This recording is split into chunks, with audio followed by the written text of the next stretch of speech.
Have you ever felt like a candle burning at both ends, giving until there's nothing left but a flicker?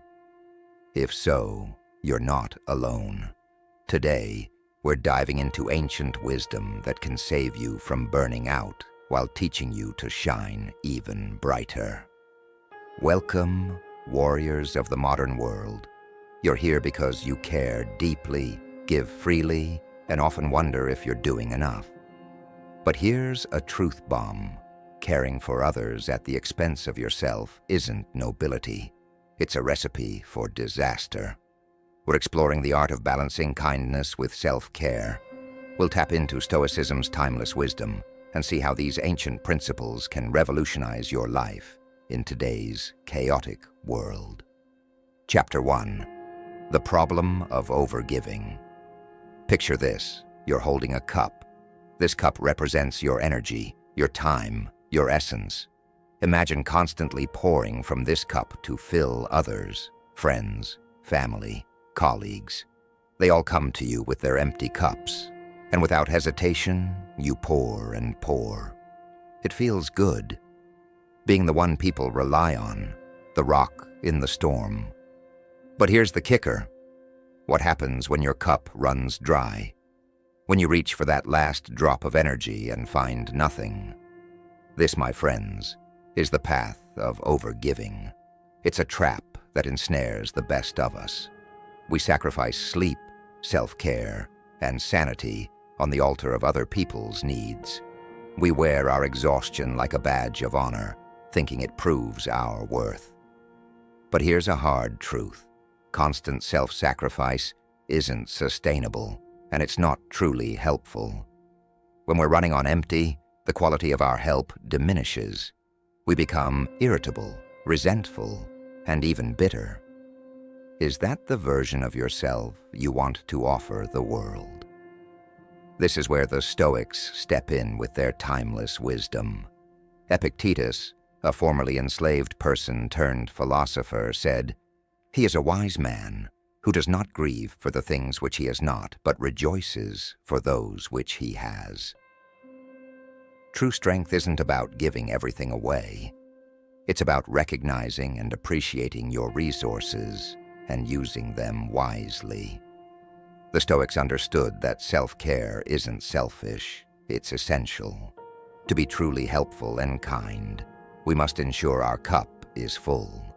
So ask yourself, how full is your cup right now? Are you pouring from abundance, or are you scraping the bottom, giving others nothing but the dried remnants of your former vitality? It's time to flip the script. Learn the art of sustainable giving and discover how setting boundaries and prioritizing self-care can make you more generous, impactful, and fulfilled. Chapter 2. The Garden Analogy. Picture two gardens side by side. One is a lush paradise, bursting with vibrant flowers and ripe fruit. The other is withered, overgrown with weeds, barely clinging to life. Now ask yourself, which gardener has more to offer their community?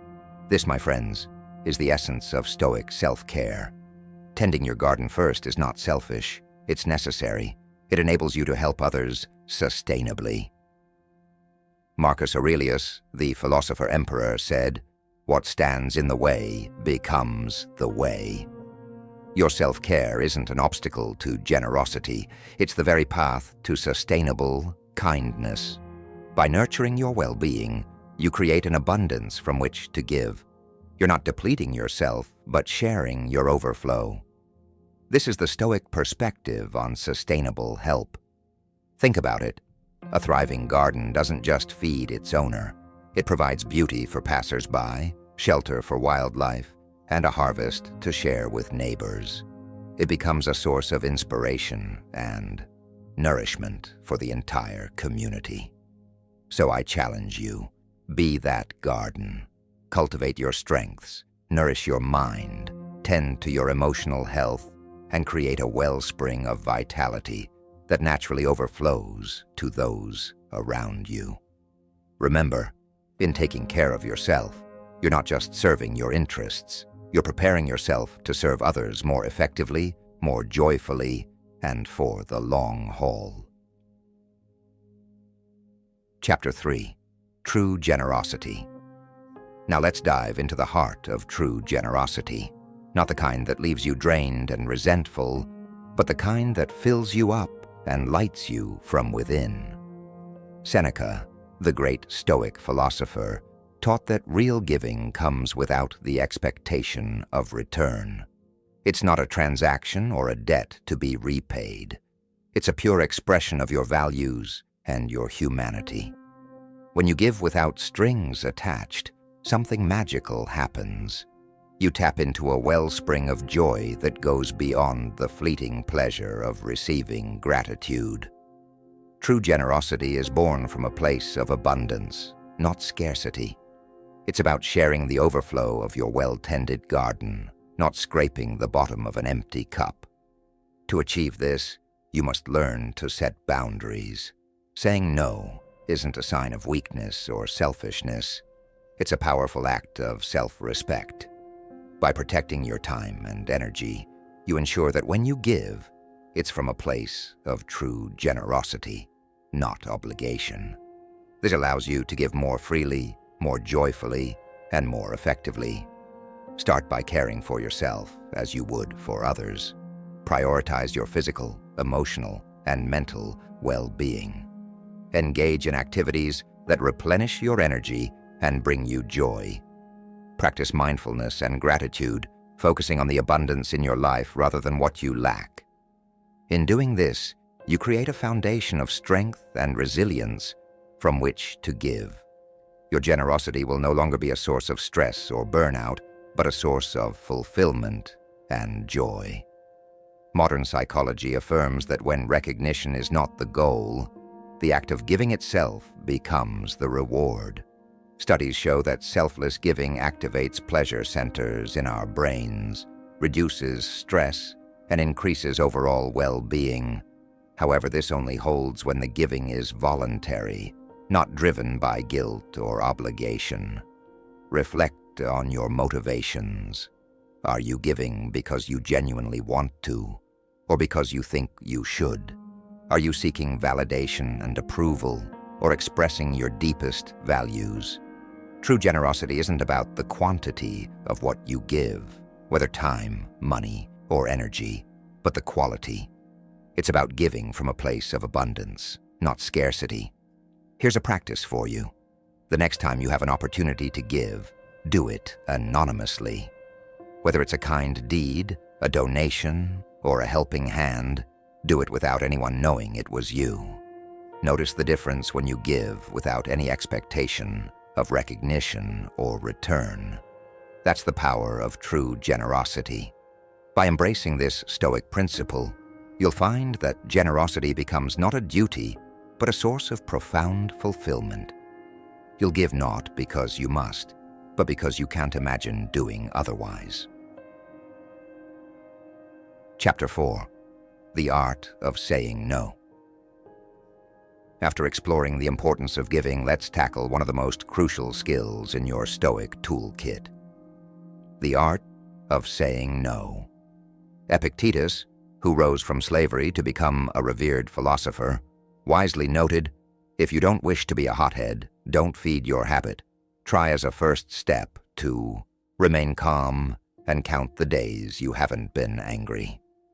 Now replace angry with overwhelmed, and you have a powerful Stoic technique for setting boundaries. Saying no isn't about being selfish or unkind. It's about being honest with yourself and others. It's about recognizing your limits and honoring them, an act of integrity. Consider this story. A young apprentice took on every task his master gave him, never refusing. He worked tirelessly, impressing everyone with his dedication. But when a crucial project came, he was too exhausted to complete it effectively. The master said, "In trying to do everything, you fail to do what truly matters." This is the pitfall of excessive helping. By saying yes to everything, we dilute our ability to make a real impact where it counts. We spread ourselves too thin, and everyone loses. So I challenge you to practice discernment. Before you say yes to any request, ask yourself, is this aligned with my values? Can I give this my best effort? Will this leave me with enough energy for my true priorities? Remember, every yes is implicitly a no to something else. When you say yes to staying late at work, you might say no to quality time with your family. When you say yes to every request from a friend, you might say no to your own needs. Choose wisely. Your time and energy are precious resources. Allocate them with the same care you'd give to any valuable asset. Mastering the art of saying no doesn't close you off from the world. It opens you up to say a wholehearted yes to what truly matters. This is the path to living with purpose and impact, the very essence of Stoic wisdom. Chapter 5. Finding balance now. Let's explore the art of balance, a concept as old as philosophy, yet as relevant as your latest notification. Though not a Stoic, Aristotle gave us the golden mean, the sweet spot between extremes. In our context, it's the balance between selfless giving and rigid self-protection. Imagine a tightrope walker. Lean too far in either direction and you'll fall. The key is a constant, mindful adjustment. Here's how to apply this wisdom. First, conduct a life audit. List your commitments, goals, and daily activities. Then ruthlessly categorize them. What fills you up and what drains you? What aligns with your values and what's just noise? Next, embrace the power of hell yeah or no.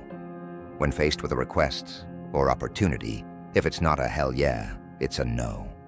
This simple rule can transform your life, freeing up energy for what truly matters. But balance isn't just about managing external demands, it's about internal harmony too. The Stoics taught ataraxia, the tranquility of the soul. Cultivate this through daily reflection. Ask yourself, am I living by my values? Am I growing or just going through the motions? Remember, balance isn't a destination, it's a journey. You'll wobble and sometimes fall. The key is to keep adjusting and learning. As Epictetus said, he is a wise man who does not grieve for the things which he has not, but rejoices for those which he has. Find joy in the process of creating balance, in embracing the Stoic principles, true generosity, the art of saying no, and the pursuit of balance. You'll lead a life of purpose, integrity, and fulfillment. Celebrate small wins and learn from missteps. By mastering the balance between celebrating small wins and learning from missteps, you're not only improving your life, but also setting an example for others. You're demonstrating that it's possible to be kind, successful, and at peace. This, my friends, is practical wisdom in action. Chapter 6. Self-respect and boundaries. Let's dive deep into a concept that can revolutionize your life: the transformative power of self-respect and boundaries. Marcus Aurelius once wrote, "You have power over your mind, not outside events. Realize this, and you will find strength." This philosophy is the cornerstone of setting healthy boundaries. Understand this: boundaries aren't walls, they're bridges to healthier relationships with others and yourself. Here's your action plan to implement this vital concept. Define your non-negotiables. Start by identifying your core values. What behaviors will you not tolerate? Write these down to make them real and tangible. This clarity will serve as your foundation for setting boundaries. Communicate clearly. When it comes to boundaries, no hints and no passive aggression. State your boundaries with calm confidence. Remember, you're not asking for permission, you're stating a fact. Clear communication is key to ensuring others understand and respect your limits. Prepare for pushback. When you begin setting boundaries, some people may not like it. That's okay. Their reaction is a reflection of them, not you. Stand firm in your decisions and understand that pushback is part of the process. Practice self-compassion. Setting boundaries can feel uncomfortable, especially at first. Be kind to yourself as you learn and grow in this new skill. Self-compassion will help you stay committed to honoring your boundaries, even when it feels challenging. Celebrate small wins. Each time you honor your boundaries, you're building self-respect. Acknowledge these moments as victories, no matter how small they may seem. Recognizing your progress is crucial in maintaining your commitment to self-respect. Now let's address a common fear. Won't setting boundaries make me selfish? Not. Healthy boundaries make you a better friend, partner, and colleague. Why? Because you're showing up as your authentic self, not as a resentful, burnt-out shell. Seneca once said, "We suffer more often in imagination than in reality." Most of the negative consequences we fear from setting boundaries never materialize. Instead, we gain respect from others and ourselves. Remember, you teach people how to treat you. By respecting yourself enough to set and maintain boundaries, you're creating a template for all your relationships. You're not just changing your life, but influencing your entire social ecosystem. This is true strength. This is genuine kindness. This is the path to becoming the best version of yourself. Chapter 7. The Ripple Effect Now. Let's explore one of the most potent concepts in personal development, the ripple effect of self-improvement. Imagine dropping a stone into a still pond. The ripples spread outward, affecting the entire surface. That's what happens when you start prioritizing self-care and setting healthy boundaries. Pema Chodron understood this when she wrote, "What you do for yourself, any gesture of kindness, any gesture of gentleness, any gesture of honesty and clear seeing toward yourself, will affect how you experience your world." Let's break this down. Modeling behavior. When you respect your boundaries, you teach others to do the same. Your actions speak louder than words, showing those around you the importance of self-respect. Increased capacity. By taking care of yourself, you have more to give to others. Your generosity becomes sustainable because you're no longer pouring from an empty cup. Authenticity. When you're true to yourself, you inspire others to do the same. Your courage to live authentically becomes contagious, encouraging those around you to follow suit. Improved relationships. Clear boundaries lead to more transparent communication and deeper connections. People know where they stand with you, which fosters trust and respect in your relationships. Positive energy. Self-care isn't selfish. It's a way of bringing your best self to every interaction.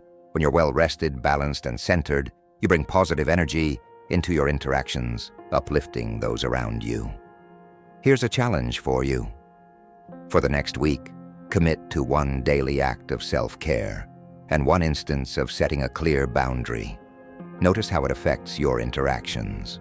Notice how people respond to the more authentic, energized you. You might face resistance at first.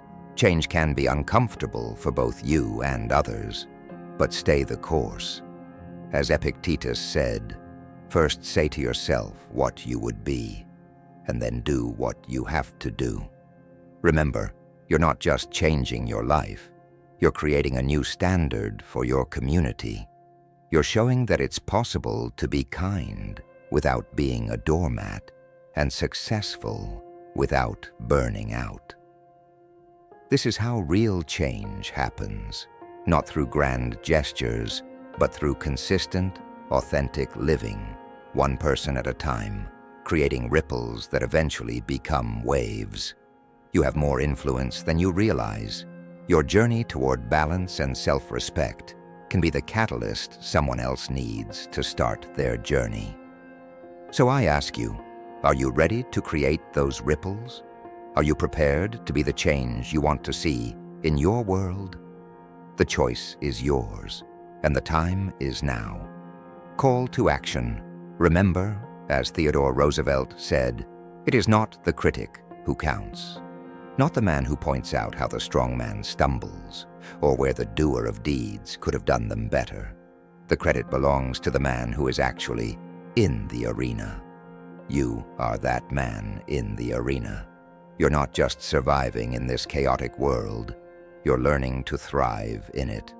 You're becoming the master of your fate, the captain of your soul. This path isn't for the faint of heart. It demands courage, discipline, and unwavering commitment. But the rewards, they're beyond measure. As you step out into the world armed with these Stoic principles, know this: you're not just changing yourself, you're becoming a beacon of strength for others, a rock in the storm. Jocko Willink, a modern Stoic warrior, puts it bluntly: discipline equals freedom. Your newfound self-discipline, boundaries, and self-respect are the tools that will set you free. So here's your mission, should you choose to accept it. Take action today, not tomorrow, not when you feel ready, now. Procrastination is the enemy of progress. The sooner you start, the sooner you'll see results. Embrace discomfort. Growth lives outside your comfort zone. If you're not uncomfortable, you're not growing. Embrace the challenges that come your way. They're the stepping stones to a better you. Lead by example. Be the change you want to see in the world. Your actions have the power to inspire others to make positive changes in their own lives. Remember, we suffer more often in imagination than in reality. So stop imagining and start doing. You've got this. The Stoic community believes in you, and we're here to support you every step of the way. Now go out there and show the world what true strength looks like. Not just physical strength, but mental toughness, emotional resilience, and unshakable integrity. This is your moment. Seize it. And if you're hungry for more wisdom, challenges, and growth, you know where to find us. The Stoic community is always here, ready to fuel your journey to greatness.